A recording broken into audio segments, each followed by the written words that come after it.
अनर्थ जानते हैं अनर्थ? नहीं जानते हैं तो कानपुर की इस घटना के बारे में जान लीजिए। इस घटना के बारे में सुनकर आपका कलेजा भी नहीं कांपा तो कहिएगा। महज कुछ सेकंड और एक परिवार लुट गया। घर में मानो मातम छा गया। भगवान की पूजा मौत के मातम में बदल गई।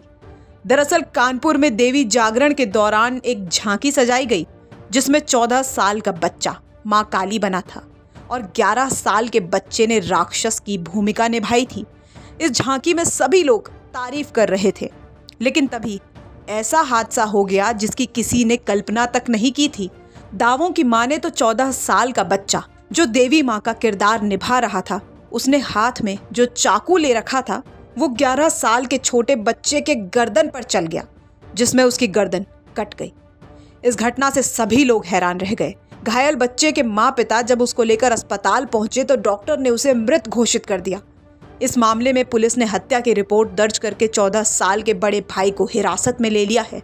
दिल दहला देने वाली ये घटना कानपुर के बिल्हौर के बगियापुर गांव में घटी है, जहां सुभाष सैनी के परिवार में बुधवार की रात मां भगवती का जागरण था। इसमें आस पड़ोस के बच्चे भी शामिल हुए थे। जागरण के बाद बच्चों की एक झांकी सजाई गई थी जिसमें मोहल्ले का ही 14 वर्षीय बच्चा मां काली के रूप में सजाया गया था। मां काली की झांकी में राक्षस भी होते हैं।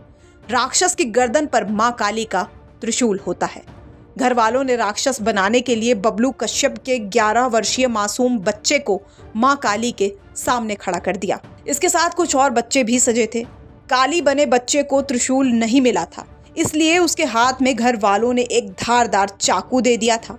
उस चाकू को काली बने बच्चे ने 11 वर्ष के मासूम बच्चे की गर्दन पर रख दिया था। झांकी पूरी थी, लेकिन इस दौरान घरवाले भूल गए कि चाकू में धार कितनी है और बच्चों को ये समझाना भी भूल गए कि चाकू चलाएं नहीं। इस घटना के दौरान अचानक 14 वर्षीय काली बने बच्चे के हाथ से चाकू चल गया और 11 वर्षीय मासूम बच्चे की गर्दन कट गई। घटना सर ऐसी थी, शाम को भागवत चल रही थी गांव में। भागवत चल रही थी तो हम तो वहाँ पे थे नहीं, हम तो भूसा भर के सो गए थे। तो ये लोग बच्चे से खेल रहे थे, वहीं कारीगर चल रहा था, झांकी निकाल रहे थे अपने आपस में, जो भी कर रहे हो। तो वो चाकू को चला रहे थे, चाकू चलने से गर्दन में लग गई। नहीं तो क्या आयोजन हो रहा था वहाँ पर? आज भागवत का था। फिर क्या हुआ उसके बाद? फिर वो झांकी निकालने का प्रोग्राम हुआ, उसी में ये लोग गए थे। हम तो सब पे सो रहे थे, मैं इतना मालूम भी नहीं कि अब क्या कैसे हुआ है, बाद में मालूम पड़ा है। क्या बना था बच्चा वहाँ पर? वो राक्षस का रूप लिया था। और बच्चा जो बना था वो क्या बना था? काली बना था। पुलिस ने कंप्लेन कुछ करी है क्या? नहीं, कोई कंप्लेन नहीं। अस्पताल गए थे?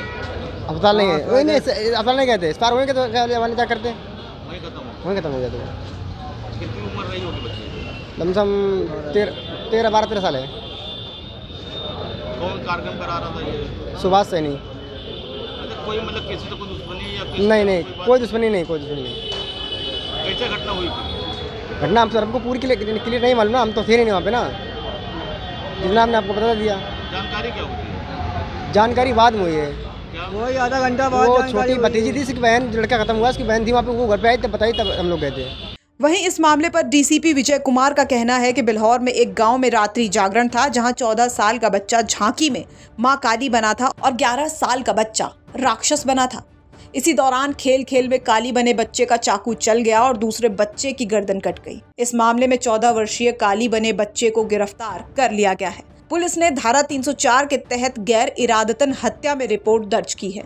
इसे किशोर न्यायालय में पेश किया जाएगा। थाना बिल्हौर क्षेत्र अंतर्गत बगियापुर गांव में कल रात में एक व्यक्ति द्वारा अपने घर में जागरण का आयोजन किया था, जिसकी समाप्ति के पश्चात वहीं गली में जो स्थानीय बच्चे खेल रहे थे, खेल में एक बच्चा जो कि काली माँ का उसके द्वारा रोल अदा किया जा रहा था खेल में, और बाकी बच्चे जो राक्षस और प्रेत का रोल अदा कर रहे थे। काली माँ का रोल करने वाले उस 14 वर्षीय किशोर के द्वारा हाथ में एक चाकू लिया हुआ था, जो खेल में एक 11 वर्षीय बच्चे के गले पे लग गया और उसको गंभीर रूप से वो घायल हो गया और बाद में इलाज के दौरान उस 11 वर्षीय बच्चे की डेथ हो गई। प्रकरण में थाना बिल्हौर में धारा 304 के अंतर्गत अभियोग पंजीकृत करके उस किशोर को आज जो किशोर न्यायालय है उसमें पेश किया जा रहा है, और जो प्रकरण में आगे न्यायालय के निर्देश होंगे उसके आधार पर अगली कार्रवाई की जाएगी। कानपुर से रंजय सिंह की रिपोर्ट, यूपी तक।